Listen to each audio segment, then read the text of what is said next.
Today we're going to be talking about some of the proposals and mistakes that cities make. Ron's done a great deal of research in this area. It's important if you get a chance to watch each of these videos, do so. Ron, can you tell us what you found in your research? First, I know everybody's wondering what the cars are behind us. And I'm glad to host you today at my toy museum here in Haltom City. And I would say bring the young kids down here, but you know, young kids don't care about toys from the 80s or the 90s. Almost all our visitors are senior citizens. They love looking at all that old stuff. But you know, we've got a whole chapter in the book on mistakes that cities make or things they could have done better or whatever.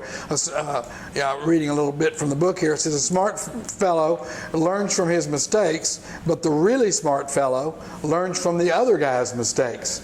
And you know, there's an unbelievable amount of material out there on what people have done to make things better.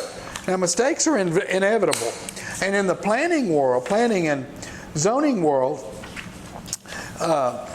you know, if you make a change and it's bad, you know almost immediately that it's bad, so you can change it. And if it's not bad and it might be good, probably not a big deal. We can wait a little while. And of course, if it ends up being good, it's good. You'd think the council would think about it like that. You know, they're so scared, they don't want to bring an ice cream shop, but they're so scared to make a change because it might be bad. And you know what? I'm convinced that if they implemented everything that we've talked about on all these videos on the concept plan, there'd be one or two things that they wish they'd have done a little differently, but in the meantime, they'd have so much success that it wouldn't matter. The first big one is procrastination or avoidance. And boy, that's easy to do in a city. Just kick the can down the road. We've mentioned it before. And of course, cities need to understand that there's a problem and then come up with defining the problem and then come up with defining the solution. But it's really easy to just kick the can down the road. And of course, nobody seems to be in any hurry. You know, they run like legislative bodies, which just puts an awful lot of time. It's been over a year since the Business Association first proposed the changes, which should have been more than enough time for the city to say, well, maybe we do have a problem and maybe we should meet about it and maybe we should talk about it. Of course, none of that's happened. And everybody understands the value of time and the investment that'll be made. One of the things that the city has done, and they've kind of hung their hat on, is they created a TIRZS, which is a tax investment reinvestment zone. And what that basically does, I attended the hearing on it. Their consultant said that he understood that, you know, there were decrepit buildings in those parts of town and they needed to be fixed.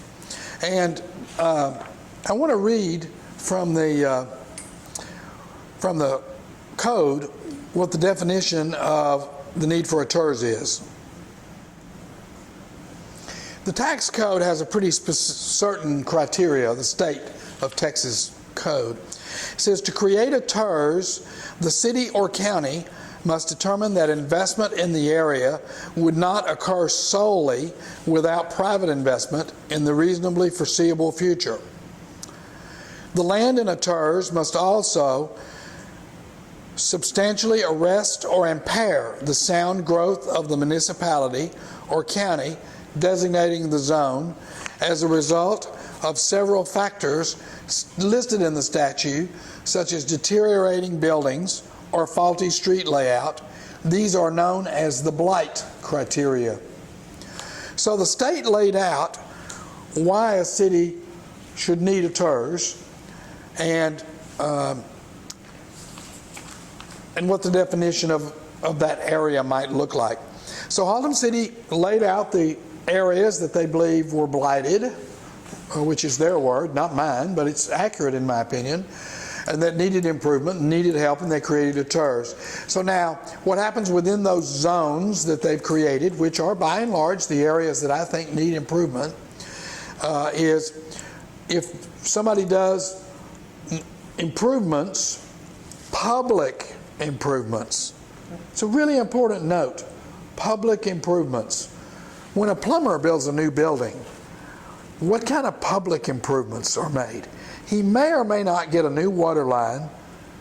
He may or may not have to build a sidewalk in front of his place. He may or may not need a sewer hookup.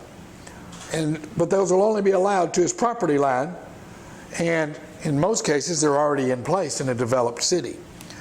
Haltom City had another TIRZS, and almost all of it was used by an apartment complex, which was great. It brought the apartment complex out. It lowered the cost of the apartment complex. I can't say with any certainty that it brought the apartment complex. So if someone improves a piece of property and then the tax value comes up, the difference in the old tax value and the new tax value creates a tax revenue that gets set aside into a fund to fund improvements in the future. Now, we can all guess how long it might take. Build something, tax value comes up, collect the tax. That process right there can't happen in less than 2 years because of the way the tax code works. And then the money's available for someone, downstream that's doing something. It's easy to see that there won't be any significant money in a TIRZS for at least 5 years. I believe their TIRZS was either 20 years or 30 years. But what's important to note, I want to come full circle on that. You got strip centers standing vacant. They need no public improvement. They need private investment. Somebody's got to remodel them, put new windows in them, whatever it takes, fix the plumbing inside the building. TIRZS can't help that. Almost all the boarded up buildings don't need any public improvements. Public improvements won't help you with a sprinkler system, for instance, in an oversized building. That's private money. So it's easy to see, and when you drive the corridors and look at the empty buildings, it's easy to see that we need hundreds of millions of dollars here. We don't need 10 or 20, we need hundreds of millions of dollars, and the only place that can come from is private investors that are willing to invest. So we're going to have to figure out how to address them, how to attract them, and the bottom line is a TIRZS is not the answer.